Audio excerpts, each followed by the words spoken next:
या इलाही मुझसे मुझको दूर कर, ताके देखो मुझ में तुझको एक नजर। जन्नत दो जगो से या रब क्या करूं, आरज़ुए तू जैसे রেব দেখা করো। এই জন্য আল্লাহ রাব্বুল আলামিন সব সময় বান্দার দিকে তাকায় আছেন। বান্দা কোন সময় আল্লাহকে ডাক দিবে, আল্লাহ বান্দা ডাক দিতে দেরি আমার আল্লাহ জবাব দিতে দেরি করেন না, বলেন সুবহানাল্লাহ। এ বনি ইসরাইলের মধ্যে একজন আল্লাহর বান্দা 80 বছর যাবত একটা মূর্তিকে সামনে নিয়া ওই মূর্তিকে ডাকতেছে, সনম সনম বলিয়া মূর্তির জিকির করে। হঠাৎ করে জিব্রা ফসকাইয়া অজান্তি ওই সনম বাদ দিয়া সমাদ বের হয়ে গেছে। উল হুয়াল্লাহু আহাদ আল্লাহুস সামাদ। এই সনম বাদ দিয়া যখনই সমাদ বের হইছে, সমাদ বের হইতে দেরি আমার মাওলার আরশ থেকে ডাকের জবাব দিতে দেরি হয় না। ডাক দিয়া কয়, ও বান্দা কি জন্য বলো, কি জন্য আমি আল্লাহকে ডাকো, বলো বলো বলো। ওই বান্দার দিলের মধ্যে আল্লাহর মোহাব্বত পয়দা হয়ে গেছে। হায় হায়, 80 বছর যাবত একটা মূর্তিকে ডাকলাম, একটাবারের জন্য জবাব দিল না। আর আমার মাওলার নাম একবার সমাদ কইয়া ডাক দিছি, ডাকের জবাব দিতে আমার আল্লাহ দেরি করেন নাই, বলেন সুবহানাল্লাহ। এ মুসলমান বাবারা, ভাইরা আমার, যুবক ভাইরা, আল্লাহর ভয় নিয়ে সামনে আগাও। আল্লাহর ভয় ছাড়া সামনে আগানোর কোনো সুযোগ নাই। কারণ এই জমিনের ভিতরে তোমার বন্ধু আছে, বান্ধব আছে, মা আছে, বাবা আছে, বউ আছে, সব আছে। কিন্তু ওই কবরে যখন যাইবা তখন কিন্তু কেউ তোমার সাথে থাকবে না। ওই সময় কিন্তু আবার মাওলা ছাড়া আর কেউ থাকবে না। কারণ সাপ তোমার কথা শুনবে না, ফেরেশতারাও তোমার কথা শুনবে না, সবাই মাখলুক সব আল্লাহর কথা শুনবে, ঠিক কি না? এই জন্য আল্লাহকে যদি বন্ধু বানাইয়া সামনে আগাইতে পারো, আল্লাহর ভয় নিয়ে যদি সামনে আগাইতে পারো, খোদার কসম এই জমিনের ভিতরে আল্লাহ তোমাকে শান্তিতে রাখবেন, আখিরাতেও তোমাকে শান্তিতে রাখবেন, ঠিক কি না? এই জন্য আল্লাহর ভয় যার মধ্যে আছে সে কি নামাজ ছাড়তে পারে নাকি? আওয়াজ দিয়া কন।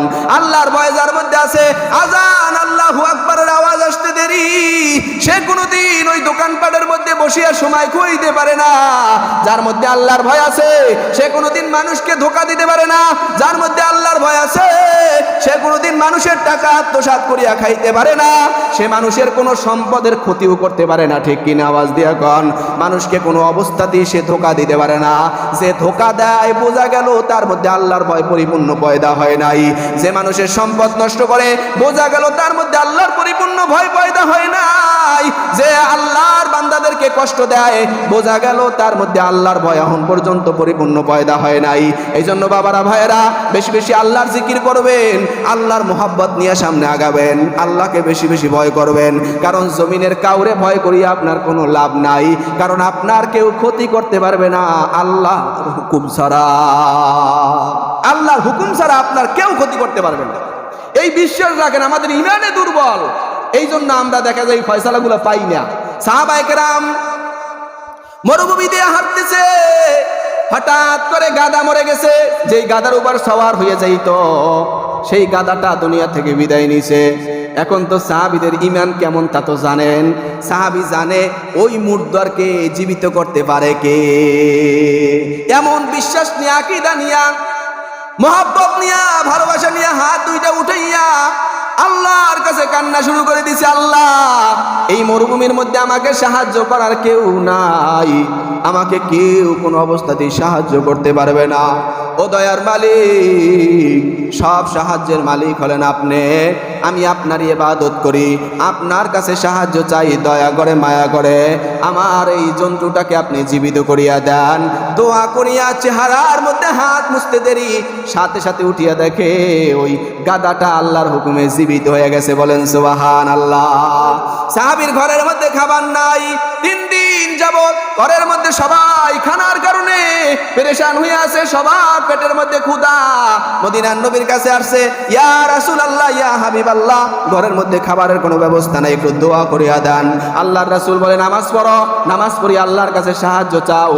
সূরা ফাতিহার মধ্যে আমরা এইটাই বারে বারে কই, আল্লাহ বিসমিল্লাহির রহমানির রহিম, আলহামদুলিল্লাহি রাব্বিল আলামিন, আর রহমানির রহিম, মালিকি ইয়াউমিদ্দিন, ইয়্যাকা না'বুদু ওয়া ইয়্যাকা নাস্তাঈন। ইয়্যাকা না'বুদু, আয় আল্লাহ আমরা আপনারই ইবাদত করি, ওয়া ইয়্যাকা নাস্তাঈন, এবং আপনার কাছেই সাহায্য চাই। বলেন সুবহানাল্লাহ। এই দোয়া যদি কেউ এইটারে মনে রাখিয়া কেউ মোনাজাত দেয়, আর মোনাজাতের মধ্যে বারে বারে কয় ইয়্যাকা না'বুদু ওয়া ইয়্যাকা নাস্তাঈন, ও দয়ার মালিক আল্লাহ আমরা আপনার ইবাদত করি, আপনার কাছে সাহায্য চাই, আপনি ছাড়া আর কেউ নাই, দোয়া কবুল হইতে 1 সেকেন্ডও দেরি হবে না। এ যুবক ভাইয়েরা, বৃদ্ধ বাবাজিরা, এই দোয়াটা কোনো মজমার মধ্যে হবে না। ওই রাতের 3টার সময় যখন সবাই ঘুমায়, আমার মাওলা তাকাইয়া থাকে আর বলে, ও বান্দারা, কে আসো রিজিকের অভাবওয়ালা, কে আসো সন্তান চাও, কে আসো টাকা চাও, পয়সা চাও, সম্পদ চাও, আমার কাছে বলো। সবাই ঘুমায়, আমি আল্লাহ কিন্তু ঘুমাই না, আমি আল্লাহ তন্দ্রাও পর্যন্ত যাই না। বলেন সুবহানাল্লাহ। এই আয়াত পড়িয়া পড়িয়া দোয়া করবেন, খোদার কসম দোয়া ফলতে আল্লাহ তাআলা 1 সেকেন্ডও দেরি করাইবেন না। ওই সাহাবী আল্লাহর কাছে দোয়া করতেছে, আল্লাহ খানার কোনো ব্যবস্থা নাই, ব্যবস্থা করিয়া দেন। আল্লাহর কাছে দোয়া করতে দেরি, ঘরের মধ্যে ওই আটার চাক্কি ঘুরে, আর চাক্কির মধ্যে থেকে আটা পড়তে দেরি হয় না। বলেন সুবহানাল্লাহ। ওই সাহাবী যাইয়া ওই যে আটার চাক্কির মধ্যে থেকে কোথা থেকে আটাটা বের হয় ওইটা একটু ফাঁক দিয়া দেখার জন্য গেছে। দেখতে যাওয়ার সাথে সাথে আটাটা বন্ধ হয়ে গেছে। মদিনার নবীর কাছে আসিয়া খবর জানাই, ইয়া রাসূলুল্লাহ, ইয়া হাবিবাল্লাহ, ঘরের মধ্যে তো আশ্চর্যজনক এমন ঘটনা ঘটছে। মদিনার নবী কয়, ও সাহাবী আমার, ওই আটা কোন জায়গা থেকে বের হয় এটা যদি দেখতে না যাইতা, কিয়ামত পর্যন্ত ওই চাক্কি থেকে আটা বের হইতো। বলেন সুবহানাল্লাহ। অনেকে বলবে কেমনে কিয়ামত পর্যন্ত বের হইতো? ওই যে জমজম কূপ দেখেন, কত হাজার হাজার লিটার পানি উঠানো হয়, তারপরেও কিন্তু 1 সেকেন্ডের জন্য একটা চুল পরিমাণেও পানি কিন্তু কমে না। বলেন সুবহানাল্লাহ। ওটাও কিন্তু হযরতে ইসমাঈল আলাইহিস সালাতু ওয়াস সালামের পায়ের বাড়ির ফলে আল্লাহর কুদরতি ফোয়ারা জারি হয়ে গেছে, ঠিক কি না? এই জন্য মুসলমান বাবারা, ভাইয়েরা, ও পর্দার অন্তরালের মা বোনেরা, আল্লাহকে একটু ভয় করেন, আল্লাহর ভয় নিয়ে সামনে আগান, দেখবেন সব জায়গায় আল্লাহ সফলতা দিয়ে রাখছে। অল্প টাকার মধ্যে বরকত, অল্প খাওয়ানোর মধ্যে বরকত, অল্প সম্পদের মধ্যে বরকত। কিন্তু আল্লাহর ভয় না থাকলে এই দুনিয়া কি যদি সব মনে করেন কোটি কোটি টাকার মালিক হবেন, তারপরে মানুষকে ধোঁকা দিতে 1 সেকেন্ডও আপনার মস্তিষ্কে বাড়ি উঠাবে না, শুধু মনে চাইবে আরো সম্পদ লাগবে, আরো সম্পদ লাগবে। কিন্তু আল্লাহর ভয় যদি থাকে, অল্প সম্পদের মধ্যেই দেখবেন আল্লাহর পক্ষ থেকে আপনার মুখ থেকে আলহামদুলিল্লাহ বের হয়ে যাবে। যার মুখ থেকে আলহামদুলিল্লাহ বের হয়, বুঝতে হবে তার জবানটা কার কাছে পছন্দনীয়। জোরে কর নামে আর আল্লাহু আকবার। কি মনে করছেন আপনি? মনে করেন যে আলহামদুলিল্লাহ আল্লাহ আল্লাহ আমার শক্তিতে কইতেছি? আজীব ব্যাপার।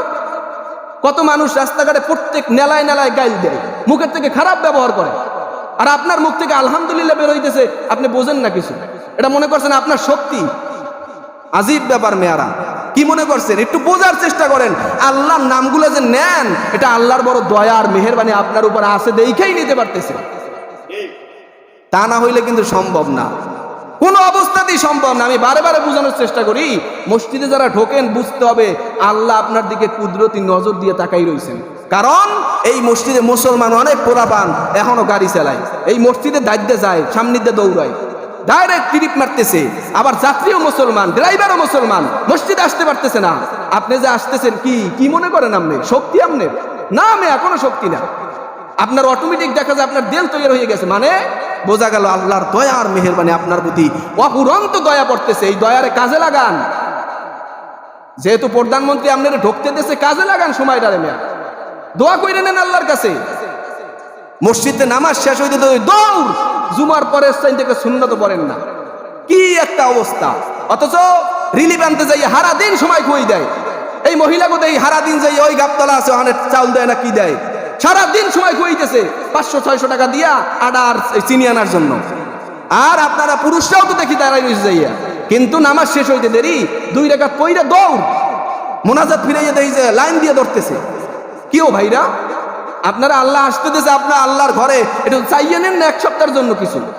হাদিসের ভিতরে আসছে, যারা এই জুমার দিন সুন্দর মতো গোসল কইরা পরিষ্কার পরিচ্ছন্ন হইয়া আতর টাতর মাইখা এই জুমার মসজিদে আসবে, কেউরে জায়গা থেকে উঠইবে না, যেখানে জায়গা পাইবে ওখানে বইবে, তার পিছনের সগীরা গুনাহ আল্লাহ মাফ করে দেয়। বলেন সুবহানাল্লাহ।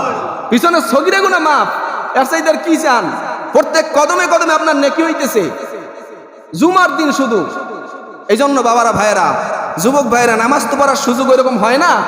জুমার দিন আসেন, আল্লাহর কাছে একটু দোয়া করেন যে আল্লাহ যেন সুযোগ হয়, একটু তৌফিক দেন। আপনার চাইতেও কঠিন পোলাবান আছে যারা বিভিন্ন কোম্পানিতে চাকরি করে, 1 সেকেন্ড শ্বাস করার সুযোগ নাই, এরাও নামাজ পড়ে। গার্মেন্টসের অনেক কর্মীরা আছে নামাজ পড়ে, অফিসিনে চাকরি করে, সারাদিন যত প্রোডাকশন দেবে তত টাকা বাড়বে, ওই প্রোডাকশন ধুই এসে নামাজে যাইতেছে। আপনার দিল তৈরি হইতেছে না, দোয়া করতে থাকেন না ভাই। জুমার দিন আসছেন, এটা আল্লাহর কাছে বলেন যে আল্লাহ দিলটা একটু তৈরি করিয়ে দেন, একটু প্রস্তুত করিয়ে দেন। তাইলে দেখবেন টাকা আপনার কাছে কিছু না, আপনার আল্লাহর ডাক আসতে দেরি, আপনার কাম ফালাইতে 1 সেকেন্ড দেরি হইবে না। আপনার শক্তি দিয়ে আপনি কাম ফালাইতে পারবেন না, আপনার শক্তি দিয়ে আপনি কাম ফালাইতে পারবেন না। আল্লাহর দয়া লাগবে, মেহেরবানি লাগবে। আপনার আল্লাহর হুকুম ছাড়া আপনি অটো থুইতে পারবেন না। আল্লাহ যদি আপনার প্রতি অসন্তুষ্ট থাকে, এই জুমার দিন আপনারা কইবে যে রিজিকের অভাব, দাত্তারি অটো চালা, দোয়া বাদ দে, নামাজ সামনের সপ্তাহে পড়বি। বোঝা গেছে আল্লাহর অনেক বড় গজব আপনার উপরে আছে, বোঝেন নাই? এই যে একটু বোঝার চেষ্টা করেন ভাইয়েরা, বাবার আমার। আল্লাহ রাব্বুল আলামিন আমাদের যেহেতু আল্লাহর ঘরে আসার তৌফিক দিয়েছেন, জুমার দিন প্রতি সপ্তাহে তো আসি 5 ওয়াক্ত পড়ার জন্য আল্লাহর কাছে দোয়া করতে থাকি। কিন্তু যারা জুমা পড়ে তারাও কিন্তু জান্নাতি। যারা ঈমান আনছে, নামাজ পড়ে না, আল্লাহর হুকুম কিছুই মানে না, কিন্তু আল্লাহকে মানে, নবীকে মানে, তারা কি জান্নাতে একদিন যাবে, টেনশনের কিছু নাই। কিন্তু ঈমানটাকে ধরে রাখার জন্য নামাজ লাগবে, রোজা লাগবে, হজ লাগবে, জাকাত লাগবে।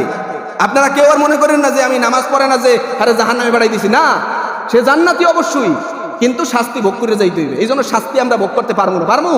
কেউ জাহান্নামের শাস্তি ভোগ করতে পারবো? এই জন্য আল্লাহর কাছে আল্লাহর হুকুমগুলো আমরা দুনিয়ার থেকে মেনে যাইব। আল্লাহ রাব্বুল আলামিন আমাদের সবাইকে কথাগুলোর আমল করার তৌফিক দান করে, বলেন আমিন।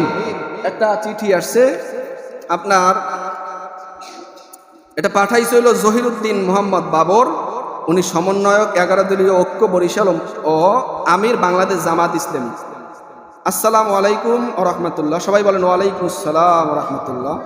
আপনি নিশ্চয়ই অবগত আছেন যে 2024 সালে বাংলাদেশের ফেসিবাদ বিরোধী আন্দোলনে 1400 জন তরুণ, যুবক, শিশু, নারী ও সাধারণ মানুষ জীবন দিয়েছে। 30,000 মানুষ আহত হয়েছে, তাদের অনেকেই এখনো চিকিৎসাধীন আছেন। এ সকল নিহতদের রুহের মাগফিরাত ও আহতদের সুস্থতার জন্য আগামী 31শে জুলাই শুক্রবার 11 দলীয় ঐক্যের পক্ষ থেকে দেশব্যাপী দোয়া দিবস ঘোষণা করা হয়েছে। আপনার মসজিদের সকল মুসল্লিদের নিয়ে দোয়া করার জন্য বিশেষভাবে অনুরোধ করছি। যারা জুলাই অভ্যুত্থানে দেশের জন্য, ইসলামের জন্য, মানবতার জন্য শহীদ হয়েছে, আল্লাহ তাআলা সবাই জান্নাতবাসী করুক, সবাই আল্লাহ তাআলা শাহাদাতের মৃত্যু দান করুক, বলেন আমিন। সবাই সুন্নাত করেন।